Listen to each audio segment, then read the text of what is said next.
एक रंका और वंका नाम के दो पति पत्नी भगत थे। एक उनकी लड़की थी बंका, और तीनों बहुत अच्छे भगत थे। उसी समय नामदेव भी परमात्मा का शिष्य था, उन्हीं का साथी यानी गुरु भाई था। रंका बंका और वंका का, रंका वंका और बंका का, रंका बंका और वंका, वंका उनकी लड़की थी। और उस समय परमात्मा अनुसार, जैसे आप वेदों में भी दास ने बहुत बार प्रमाण दिया है कि परमात्मा 3 सतिथि में रहता है। एक सतिथि में सतलोक में रहता है, एक सिंहासन के ऊपर विराजमान है बहुत बड़े गुम्बद के अंदर, और एक रोमकूप में करोड़ सूर्य करोड़ चंद्रमा मिला दे ऐसे उनकी एक रोमकूप का प्रकाश है। पूरी बॉडी का कितना होगा। और दूसरी सतिथि में प्रत्येक युग में एक बालक का रूप धारण करके किसी सरोवर के अंदर कमल के फूल के ऊपर आकर विराजमान होता है। सहस्री आते हैं, सहस्री फिर यहाँ लीला करते हैं, तत्वदर्शी संत की भूमिका करते हैं, और एक जनसाधारण की तरह एक जीवन जीकर एक लीला करके सहस्री चले जाते हैं। और तीसरी स्थिति में वो कभी भी आकर के साधु संत का रूप बना करके कहीं प्रकट हो जाते हैं, वहां भक्तों को ज्ञान देते हैं, उपदेश देते हैं। ये वो परमात्मा का विधान है। तो तीसरे विधान अनुसार वो परमात्मा पहले तो कहीं प्रकट हो जाते थे, क्योंकि पहले कन्वेंस थी नहीं, अक्षेत्र के लोग दूसरे अक्षेत्र को नहीं जानते थे, और साधु संत आते थे। कई साधु संत ऐसे होते थे जो अपना परिचय ही नहीं देते थे, और भक्त भी ज्यादा जानने की चेष्टा नहीं किया करते थे। तो इस प्रकार परमात्मा रहा करते थे एक संत के रूप में। रंका बंका एंड वंका और नामदेव तथा अन्य ग्रामीण गांव के लोग बहुत से उनके शिष्य बने थे। अब नामदेव जी को परमात्मा ने ओम मंत्र दिया था। ओम नाम का जाप वो पहले ही करता था, भगवान की शरण में आने से पहले ही। तो उसके आधार से वो क्या कर रहा था, एक दिन परमात्मा कबीर भगवान जो है उन्होंने अभी आकर के ये सब पूरे मंत्र डिक्लेयर करने थे, पहले नहीं करते थे। वो पहले तो अपने वचन से, आशीर्वाद से, धर्म भंडारे करवा कर उनकी बैटरी चार्ज कर देते थे कि इनको मनुष्य जीवन मिलते रहे। तो उसमें नामदेव जी ओम नाम के जाप की पहले कमाई की हुई थी, पिछले जन्मों की भी, उस जन्म में भी करते थे। लेकिन परमात्मा ने उनको सतनाम नहीं दिया था तब तक, क्योंकि जब तक परीक्षा में खड़े नहीं हो जाते भक्त तो सतनाम नहीं दिया जाता था। पहले तो बिल्कुल ही नहीं दिया जाता था। एकाध भक्त को दिया गया था, उसको फिर प्रतिज्ञा करवा दी थी कि आगे किसी को बताना नहीं।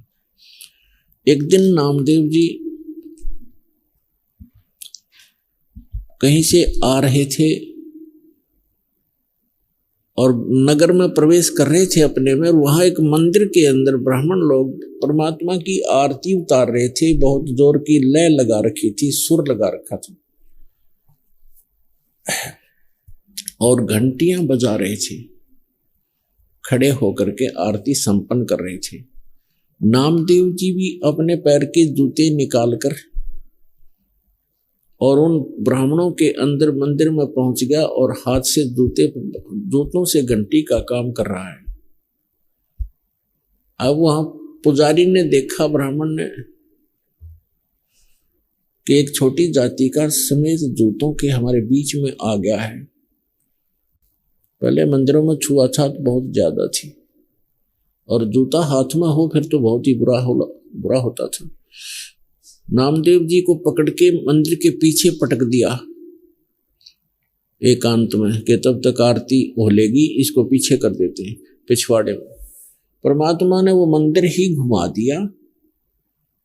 नामदेव की तरफ तो मंदिर का मुख हो गया, जैसे पड़े पड़े भी ऐसे अपने जूते बजा रहा था, जैसे घंटी बजाते हैं। और पंडितों के पीछ की तरफ होगा पीठ भगवान के मंदिर की। इतना कुछ होने के बाद भी उनके अकल में ठिकाना नहीं आई कि ये महापुरुष है, और तुम फॉर्मेलिटी करते हो। जिस मंदिर को तुम सही मान रहे हो वही घूम गया जिसके लिए, फिर भी अकल ठिकाने नहीं आई। हम इतने अहंकारी और अज्ञानी व्यक्ति हो जाते हैं अपने स्वार्थवश। नामदेव की तरफ कोई ध्यान नहीं उन्हें रहा, बल्कि उसको उठाकर भगा दिया वहां से। अगले दिन क्या देखता है, नामदेव गया वहां रंका बंका की झोपड़ी पर। उस दिन वो अकेली लड़की विराजमान थी घर पे। नामदेव ने पूछा, बहन कहाँ गए आपके माता पिता? बहन ने कहा कि वो लकड़ियां लेने गए हैं जंगल से भाई, लकड़ी बेच कर आएंगे फिर रोटी खाएंगे। तो आप क्या कर रहे हो? नामदेव ने पूछा, आप क्या कर रहे हो? लड़की ने बताया कि मैं गुरु जी के हाथ का चोट लग गई कल, उसके लिए पट्टी बना रही हूं। और नामदेव, भाई कुछ ध्यान कर, तू कुछ आगा पीछा नहीं देखता है, भगवान को दुखी मत कर ज्यादा। गुरु जी को कल तेरे मंदिर को घुमाने गए थे भगवान गुरु जी, और उनके हाथ में चोट लग गई। कल तू वहां क्यों, क्या मतलब था तेरा जाने का उस मंदिर में जो भगवान ने मना कर रखा है कि इन मंदिरों में कुछ नहीं है, और तू फिर भी वहां पहुंच गया है तेरी इज्जत रखने के लिए। गुरु जी का हाथ का चोट लगी, वो मंदिर फेरा था। अब वो उसका यकीन नहीं हुआ कि गुरु जी तो वहां दिखाई नहीं दे रहे थे कहीं पर भी। कहने लगी कि कब जाएगी गुरु जी के पट्टी बांधने? कभी जा रही हूं, मेरे साथ। नामदेव साथ गए। गुरु जी के दोनों हाथों को लड़की ने पट्टी बांध दी। तब नामदेव चरणों में गिर गया कि भगवान गलती होगी हमसे, हे परमात्मा आगे से ऐसी गलती नहीं करूंगा, मैं आपकी मर्यादा रखूंगा। परमात्मा ने कहा, बेटा जब तक भक्ति ठीक नहीं करोगे और मर्यादा में नहीं रहोगे, ठीक है भगवान तो साथ रहेगा, भगत के काम भी करता रहेगा, लेकिन मोक्ष से वंचित रह जाओ।